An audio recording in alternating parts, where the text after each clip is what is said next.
Nancy is wearing. So even the blue is different. Navy blue and all those. So, marine blue. Yes.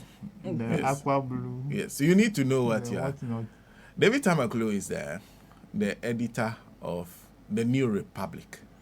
And the WhatsApp news. WhatsApp news. Yes. He is the one who has been talking about. You say this man has been preaching. Who? The. You didn't listen to his preaching. A number of them. Bomisike too, and then there was a recent one about still worship. Really? Yeah, I mean. Oh, I see. They give the church a bad name. I see. I'll come to you shortly, but there's one guest that has joined. Nancy, what's up? Today I'm your guest. Because no problem. They will leave. Okay. You see, somebody said I should tell you that if we are saying that we want to reset, and they are not seeing the reset at the various institutions, how do you expect that people like Intim Fojo will not be giving wrong information by their people who are still at the airport? Okay. There are people who are still at the airport. Head of procurement at airport right now is Anodompre at Parliament, the one who is making the noise. That is his direct brother, an MPP guy who is still head of procurement at the airport. He's there today. So if elements like that are still in our institutions and not in our institution, they can be there. Holding sensitive positions at the various institutions. What do you expect?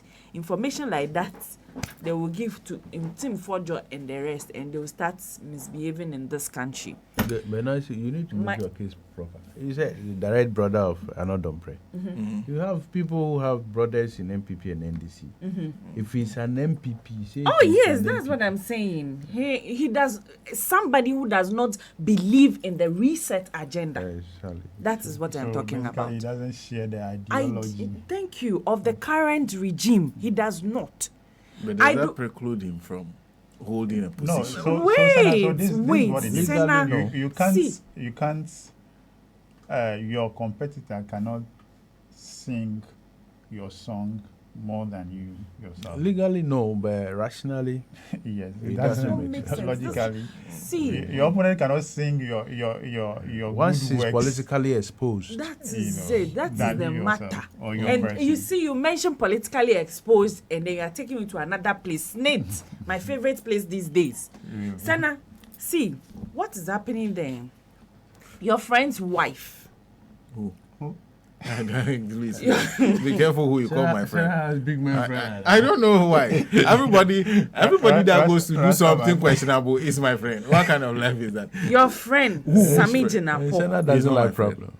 Sami Jinapo's wife. Sami is your friend. Is head of legal at SNIT. Why? But I thought she was contesting. She had contested for one of the seats. Really? Oh, she picked forms. She was of the MPP. Yes. Okay. Wait, this is the story. Okay. So the girl came in few years. She was promoted like the way they would do it. Jump you from SM1 to SM8 straight like that. Really? And she was made head. You jump from 1 to 8. But if your husband is deputy chief of staff, and becomes the lands and natural resources, what do you expect? They can jump you from 1 to 10. Promotion to. Do you get? Now she, at a point, that's 2023. This lady went to pick forms, and the stories are there. Went to pick forms to contest primaries, MPP primaries at Kintampo South. Really? But she picked the form. She made it known, picked the forms. But at a point, I'm told she was talked to withdraw from the race. But so she never went through with it? No, she didn't go. That's a declaration. But she declared. She picked the forms. Yeah. And all these times, she was still holding the position. Snato. When she went from one process to the other. She did not resign the position. So after everything, when she decided she would not contest, she came back to her position. In fact, bona fide position to head. And she says that she will not resign. She will not resign. It's a position. Yeah. Now, fine, she's there. As we speak, Sami Jinapo, who is in parliament making all the noise, that is the wife, is still head of legal at SNIT. No problem. See, the information I am picking is that SNIT's DG is under pressure to make that woman the company secretary. Mark it on the wall. I am done. No, I don't want to believe you. I think he will do it. I mean, they've been directed to audit employments, and they're doing that. I guess. I am telling you that she's already a staff. Information. And she's director legal. I mean, she's director legal. From what you're saying, she's been jumped from one point to the other undeservedly, and that is where the problem is. I mean, the issue of she being the wife of Sami. It's not the problem.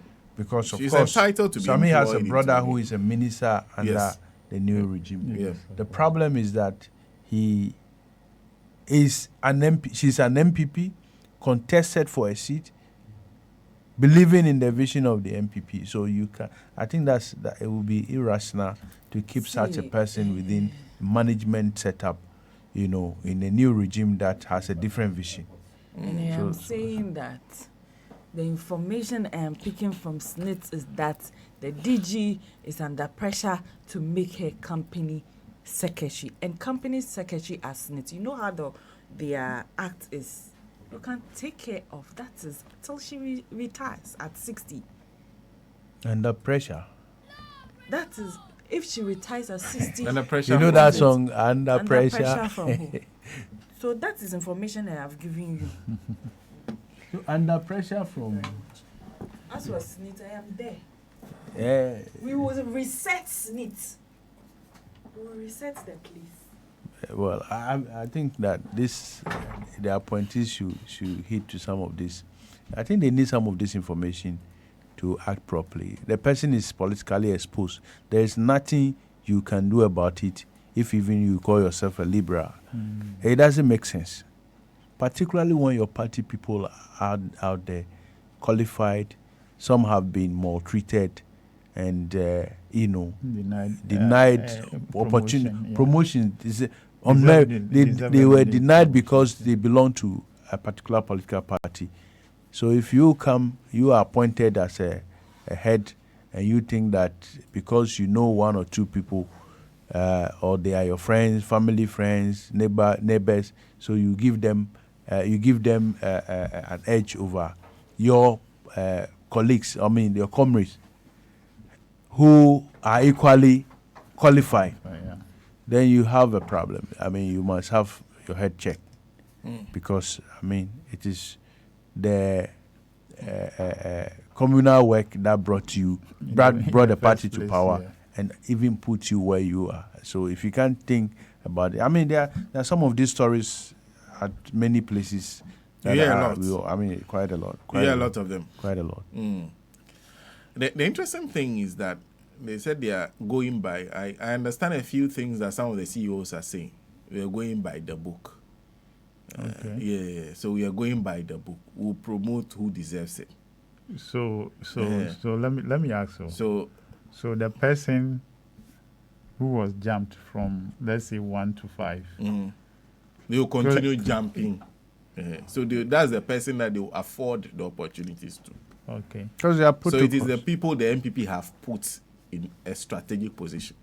So, for example, if the MPP was able to promote somebody from, let's say, somebody just walks in, by the time they leave power, that person is deputy MD.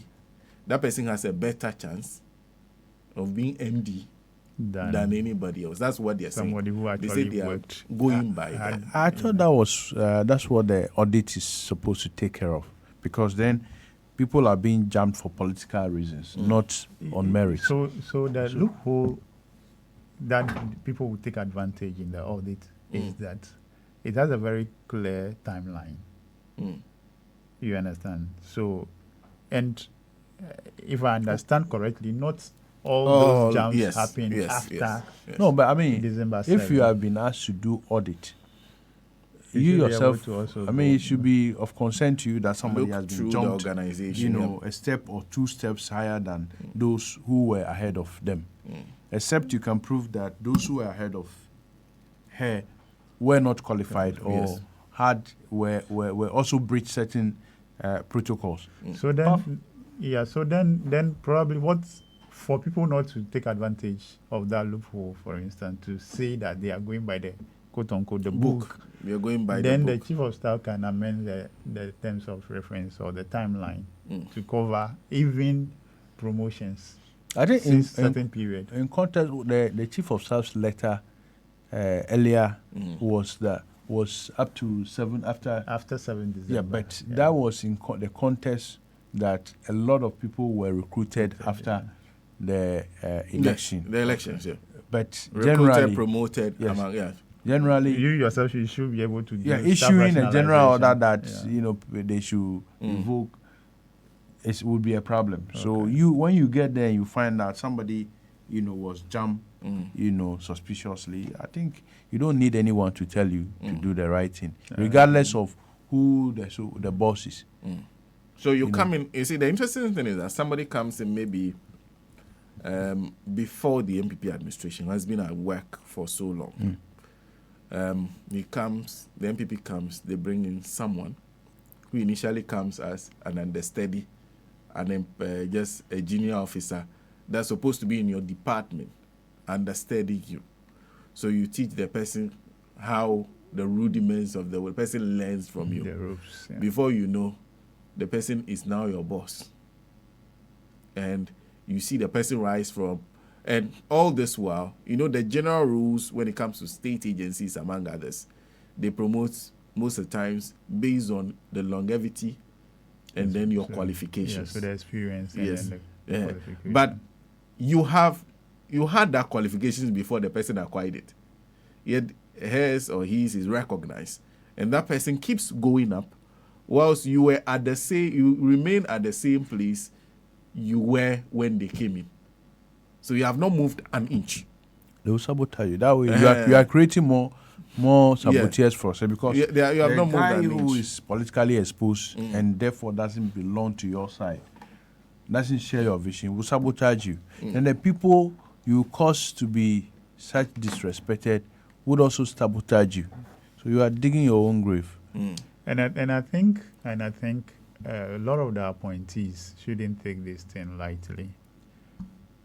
Coming from the background that when you look at some of the things that come out, and these are people who give you the information and the figures and the data. Yeah. And I've noticed that in a couple of these things, you are aware, we've spoken about it before.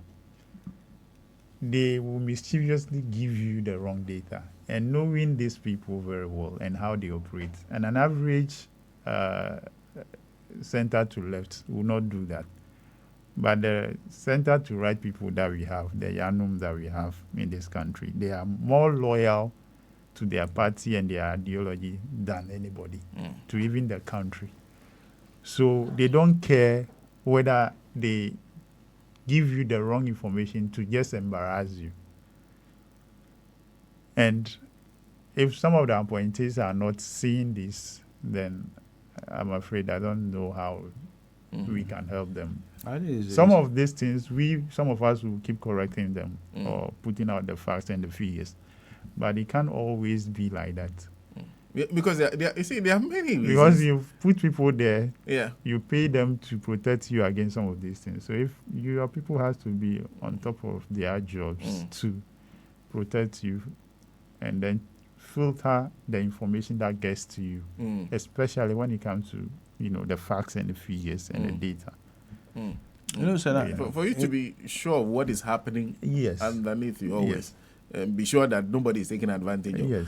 But you see, the interesting thing is, David, and you know this, that there are many factors that brought the NDC into power. There are many people there are many state agencies where people actually decided that, if this is all about being MPP, if you're not MPP, you won't get opportunities, then we don't need these people in power.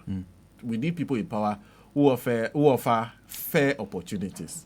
But before then, people expect that when you walk in, you level up the field a bit. Exactly. So find out what has gone on over the period and try to find a way of rationalizing it.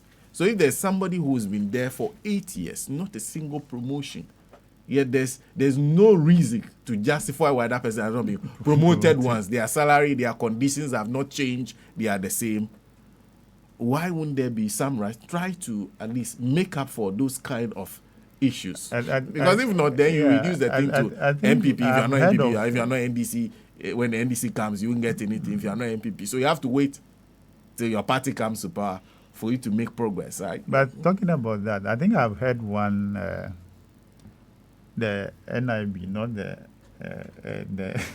not the investigations bureau. No, the the bank one. Okay. I think the MD there, I don't know the name, but I've heard when he came, at least he started. Yes, I hear he is trying to rationalize it, so fix some of those challenges. Yes, I've heard that. So I think he actually doing some of the right things. The there. bigger problem that creates even is this, that you have jumped people over the others because of your they are aligned mostly to you. because they brought them in. Yes.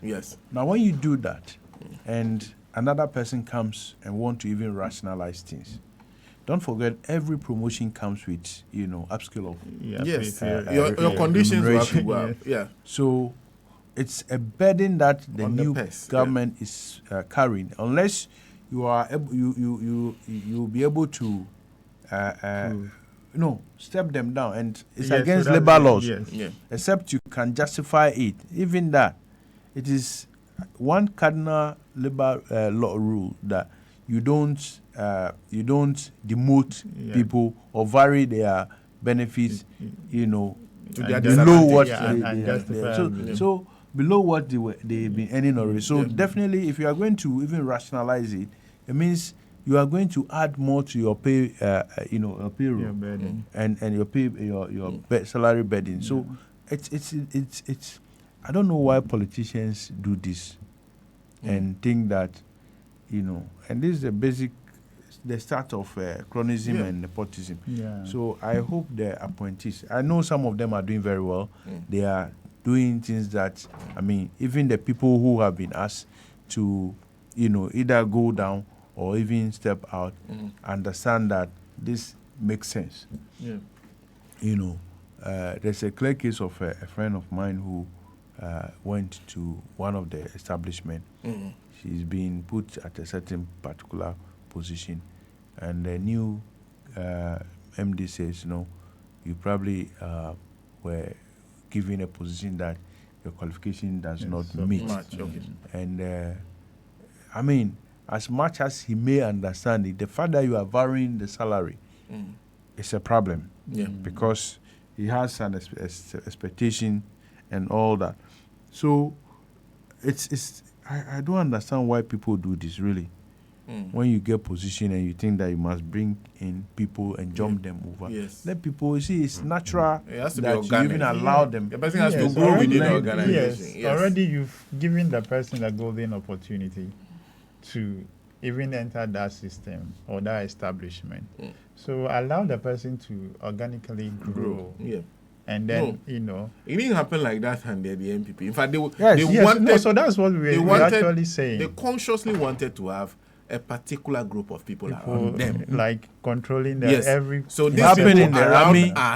Happened in the army was one. Happened in the army, happened in the police. Immigration. It's all over. All over the place. And I think that was the problem of Dampare. In the eye of the public, Dampare was able to do the job that he's been given to do. He's done his job quite well. But within the police service, people were not happy because they felt there was too much cronyism. If I was not close to Dampare, my chances of being promoted are very low. People saw him jump people to understand that they've never seen him in the police. That's the reason a lot of and it affected him. Jubilated when and all that leads so it was not because he was doing a bad job as IGP, but in the running of the Ghana Police Service, people are. But it's the same thing. Anyway, you have an issue. So, but we are here. We are here in this country. A certain police chief gave the public wrong information, gave families wrong hope. What did we see? Even the same person was accused of, is it hiding evidence or whatever? Or you people have the term for it. Concealing. Evidence and, trying to compromise people who has been, like, the accusers and all that. Yet, what was the person? She was Tiwa? actually promoted, isn't it? Promoted to Technical Yes. advisor.